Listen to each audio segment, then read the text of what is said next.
With all the craziness taking place in the crypto markets over the past few weeks, you might think that things can't really get that much worse. Well, according to Guggenheim's chief investment officer Scott Minard, that may not be the case. In his opinion, once you break below $30,000 per coin consistently, $8,000 is actually the ultimate bottom.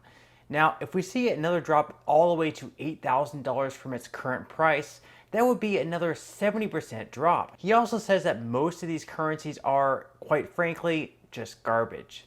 Now, moving on to look real quickly at the current prices for today, we can see that Bitcoin is just a little bit below the $30,000 per coin mark.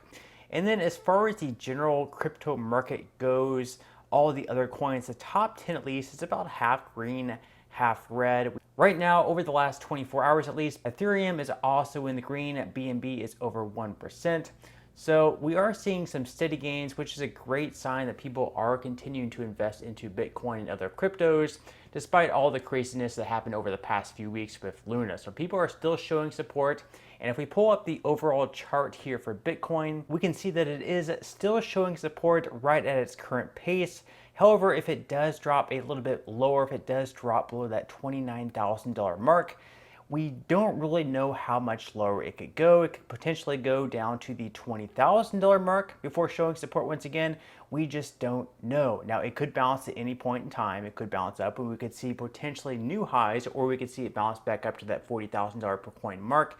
We just don't know, but at the moment, it is a good sign that it is at least showing support around that $30,000 mark, kind of bouncing around there, and we will just see where it goes from here. So we do hope that it can bounce back up to 40,000, but right now, at the very least, it is showing a pretty good support at that 30,000 or upper $29,000 mark. So while some so-called experts such as Scott Minard predict a drop all the way down to $8,000 per Bitcoin, we also have big companies like JP Morgan saying nearly the opposite, that it will actually rise by 28%.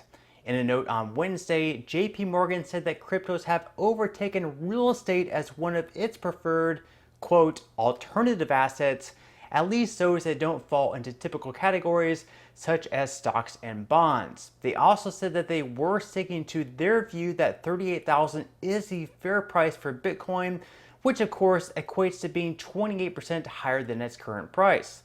So while the collapse of Luna certainly soured some views on crypto in general, clearly big companies like JP Morgan still heavily value Bitcoin. Okay, so in some other news, the Terra community is now preparing to launch its new Terra, and while it may be surprising to some, exchanges are showing interest to list its new token.